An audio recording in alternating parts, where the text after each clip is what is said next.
جی السلام علیکم دوستوں.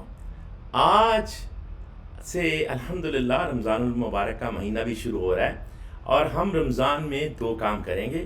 ایک تو ہم قرآن کی برکتوں کو سمجھیں گے اور اس کا ہم اپنی زندگی میں کیسے تبدیلی لا سکتے ہیں، اور دوسرا یہ ہے کہ ہم اپنی اجتماعی زندگی کو اور پاکستان کے حالات کو کیسے ٹھیک کر سکتے ہیں. تو پہلا عشرہ جو رمضان کا ہے وہ ہے رحمت کا عشرہ. تو آج ہم رحمت والی پہلی آیت ڈسکس کریں گے. بسم اللہ الرحمن الرحیم. لا تقنطوا من رحمت اللہ. اللہ کی رحمت سے مایوس نہیں ہونا. جیسے کہ خان صاحب کہتے ہیں آپ نے گھبرانا نہیں ہے. اب بہت سارے ہمارے دوست احباب ہیں جو کہتے ہیں کہ جی وہ اب تو سارا کچھ ہو گیا، کرپٹ ٹولہ بیٹھ گیا ہے اور لیئر در لیئر جو ہے وہ کرپٹ بیٹھ گئے ہیں، اور ہم نے اتنی کوشش کر لی کوئی تبدیلی آتی نہیں ہے، تو اب کچھ نہیں ہونے والا. میری بات یاد رکھیں، یہ پہلی غلط بات ہے اور یہ مایوسی ہے، اور مایوسی گناہ ہے، کیونکہ اللہ نے فرمایا ہے لا تقنطوا من رحمت اللہ. اور پھر اللہ تبارک تعالیٰ نے فرمایا ہے کہ لا تہنوا ولا تحزنوا وانتم الاعلون ان کنتم مؤمنین. وہ تو فرماتا ہے کہ غم نہیں کرو، فکر نہیں کرو، میں مومنین کے ساتھ ہوں. اور اسی لیے تو آپ کا لیڈر عمران خان جو ہے وہ آپ کو کہتا ہے گھبرانا نہیں اور مسکراتا رہتا ہے، کیونکہ اس کو اللہ کی رحمت پہ یقین ہے. وہ ایاک نعبد و ایاک نستعین پہ یقین کرنے والا ہے، یعنی ہم صرف تیری عبادت کرتے ہیں اور تجھی سے ہی مدد مانگتے ہیں. پاکستان کو اتنے برے حالات میں اسی طرح کا وہ ایک انسان چاہیے تھا جس کا ایمان بھی اتنا پختہ ہو رحمت پہ، اور ساتھ ہی ساتھ وہ اتنا ضدی اور ڈھیٹ جو اس کو کہتے ہیں وہ، کیونکہ یہ ہر کسی کو منور کر لیتے تھے، اور اب ان کو یہ منور نہیں ہو رہا. یہ ڈیل خان صاحب کو نہیں دے رہے، یہ ڈیل اپنے لیے ڈھونڈ رہے ہیں. ہم نے سب سے پہلے آپ کو بتایا تھا کہ یہ 3 ٹیمز ہوتی ہیں ان کی، اور تینوں ٹیم ہر وقت کام کرتی رہتی ہیں. ایک ٹیم جو ہے وہ اپوزیشن کے ساتھ، ایک گورنمنٹ کے ساتھ، اور ایک ایڈمنسٹریشن اور انٹرنیشنل میڈیا اور سب لوگوں کے ساتھ کام کر رہی ہوتی ہے. تو اب یہ ہے کہ ان کا یہ خیال ہے کہ یہ کسی نہ کسی طریقے سے گورنمنٹ کو چلنے دیں، اور یہ کہہ رہے ہیں لوگوں کو اب کالز کر کے، میڈیا والوں کو، میرے دوستوں کو، ہم سب کو، کہ یار تم لوگ جو ہے اب بس کر دو، یہ کچھ نہیں ہونے والا، یہ جو ہے یہ سب ٹھنڈے ہو جائیں گے. میری بات سنیں، ان کے جتنے پلان پہلے تھے وہ بھی فیل ہوئے اور یہ بھی فیل ہو رہا ہے، اور اس لیے یہ جو ہے خان صاحب کی منتیں ترلے بھی کر رہے ہیں، اور خان صاحب کو کہہ رہے ہیں کہ آ جاؤ بنی گالا، یا ادھر آ جاؤ، ادھر آ جاؤ، باہر چلے جاؤ. تو وہ ساری چیزیں تو ہوں گی ناکام. لیکن اس میں کوئی شک نہیں ہے کہ ان کے لیے پاسبل نہیں ہوگا کہ کسی 180 سیٹ جیتنے والے بندے کو، جو اتنے مشکل اور ناممکن حالات میں بھی جو ہے وہ 180 سیٹیں جیت جائے، اور پھر اس کو روکنا، پوری دنیا میں اس کے کرزما کو روکنا ناممکن ہے، اور نہ ہی آپ لوگوں نے ان چوروں کو کامیاب ہونے دینا ہے. تو اس لیے ان کو آپ ضرورت ہے خان صاحب کی، کیونکہ انہوں نے جو ظلم کیے ہوئے ہیں یہ ان پہ پردہ ڈالنا چاہتے ہیں. تو اب آپ نے اس رمضان میں 2 کام کرنے ہیں. ایک تو آپ نے اللہ کی رحمت سے گھبرانا نہیں، اور اللہ کی رحمت کو مانگنا ہے. اللہ کی رحمت کو مانگنے کا طریقہ یہ ہے کہ آپ دوسروں کے لیے رحیم بنیں. اللہ سے دعا کریں کہ اللہ میں سب کے لیے رحیم اور سب کے معاش کا انتظام کرنے والا اور متقین کا امام بنا.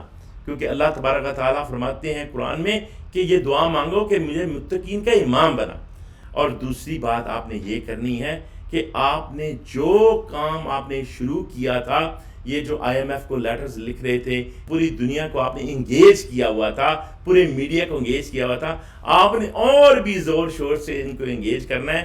اور آپ نے مایوس نہیں ہونا، گھبرانا نہیں ہے.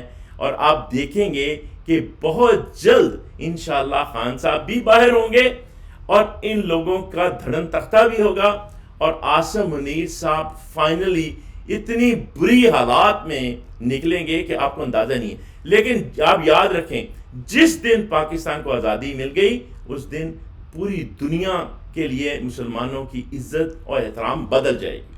کیونکہ اصل میں یہ سارا جو نزلہ گر رہا ہے خان صاحب پہ، یہ اس وقت سے ہے جب سے انہوں نے UN میں وہ سپیچ کی تھی کہ میں لا الہ الا اللہ کا ماننے والا ہوں. My belief is La ilaha illallah, there is no God but one, and we will fight. ان کو یہی تکلیف ہو رہی ہے، اس لیے اسرائیل، انڈیا، امریکہ اور یہ سارا ویسٹ یہ مل کے کوشش کر رہے ہیں کہ کسی طور پہ بھی خان جیسا بندہ جو ہے وہ گورنمنٹ میں نہ آئے. لیکن آپ یاد رکھیں کہ سب سے بڑی طاقت اللہ کی ہے، اور اس کا پلان سب سے بڑا پلان ہے. ان کے سارے پلان پہلے فیل ہوئے ہیں، اور یہ بھی ٹوٹلی فلاپ، یہ جو بنائی جا رہی ہے نا بہت بڑی مووی، مریم نواز کو ہیروئن بنا کے اور آصف زرداری کو ہیرو بنا کے، کیا مووی ہے جس میں ہیرو انفارچونیٹلی آصف زرداری اور ہیروئن جو ہے وہ مریم نواز ہے، اور وہ بندہ جو کہتا تھا میں پیٹ پھاڑ کے زرداری کے نکالوں گا، وہ سلوٹ مار رہا ہے عاصم منیر کو۔ شرم آنی چاہیے کہ تم چیف ایگزیکٹو ہو اور ایک اپنے سیکیورٹی گارڈ کو جو ہے وہ سلوٹ مار رہے ہو۔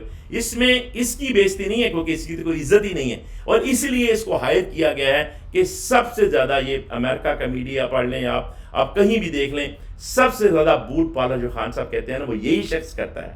یعنی آج تو اس نے انتہا کر دی کہ سلوٹ مار دیا پہلی ملاقات پہ، جو پہلی آفیشیل ملاقات ہے، اس نے سلوٹ مارا ہے چیف آف آرمی اسٹاف کو۔ Shame on you, because you are beggar and beggar are not choosers. But the thing is کہ جو آزاد لوگ ہوتے ہیں خان صاحب جیسے، وہ آزاد منش ہوتے ہیں، ان کو قید نہیں کیا جا سکتا، ان کو آپ جس مرضی نگالا یا اڈیالہ یا جہاں کہیں بھی رکھ لیں، وہ ان کی دماغ، ان کا آئیڈیا آزاد ہوتا ہے، اور یہ آئیڈیا پینیٹریٹ ہو چکا ہے پاکستان کی یوتھ اور پوری مسلمان یوتھ میں۔ میں ابھی دنیا کا چکر لگا کے آیا ہوں، دبئی میں، پیرس میں، یو اے ای میں، سعودی عرب میں، یورپ میں، پھر سارے امریکہ کا ابھی چکر لگا کے میں آ رہا ہوں، اور میں آپ کو بتا رہا ہوں کوئی نیشنلٹی ہو، کوئی مذہب ہو، کوئی نہیں جانتا ان چوروں کو۔ وہ صرف یہی کہتے ہیں کہ ایک طرف یہ سارے ظالم اور چور ہیں اور دوسری طرف تمہارا خان یار کیا لیڈر ہے۔ تو آپ کو فخر ہونا چاہیے اپنے پاکستانی ہونے پہ اور اپنے خان کا ساتھی ہونے پہ۔ تاریخ آپ کو یاد رکھے گی، انشاءاللہ تعالیٰ آپ کامیاب ہیں، اور آپ کو اسی رمضان میں خوشیاں ملنی شروع ہو جائیں گی۔ بس آپ نے ایک تو اللہ کی رحمت کو بھولنا نہیں ہے، اللہ کی رحمت کو یاد رکھنا ہے اپنے ذکر و اذکار میں بھی، اور لوگوں کے لیے رحمت بن کے بھی، اور آپ نے اپنی رائٹنگ میں، آپ نے اپنے سلوگنز میں، آپ نے اپنی سڑکوں پہ، اور آپ نے اپنے ججوں کے سامنے جو کہ چوروں اور ڈاکوؤں کے سامنے جھکے ہوئے ہیں، آپ دیکھیں گے کہ یہ عاصم منیر اور قاضی فائز عیسیٰ کی وہ حالات ہونے والے ہیں جو کبھی حشر میں جو ہے بعد میں ہونے، تو ابھی دیکھیں گے آپ، یہاں بھی یہ ذلیل ہوں گے اور آخرت میں تو میرا اللہ ان کو ذلیل کرے گا۔ لیکن آپ نے اپنا کام کرتے رہنا ہے، کیونکہ اللہ اس کی مدد کرتا ہے جو خود اپنی مدد آپ کرتا ہے۔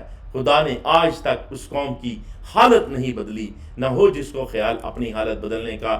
تو اللہ تعالیٰ لا تقنطوا من رحمت اللہ کی جو برکتیں ہیں آپ کی ذات پہ بھی اور پوری پاکستان اور پوری کائنات پہ نازل کرے گا، اور پاکستان ایک بہت بڑا لیڈر بن کے ابھرے گا، اس لیے کہ پاکستان میں اتنی زیادہ اسٹریٹجک لوکیشن اور اتنے ریسورسز اور اتنے جو ہے وہ ذہن والے لوگ ہیں، یہ پوری دنیا کو لیڈ کر سکتا ہے۔ بس آپ نے نہ گھبرانا ہے اور نہ رحمت کو سے مایوس ہونا ہے، اپنی کوشش جاری رکھنی ہے۔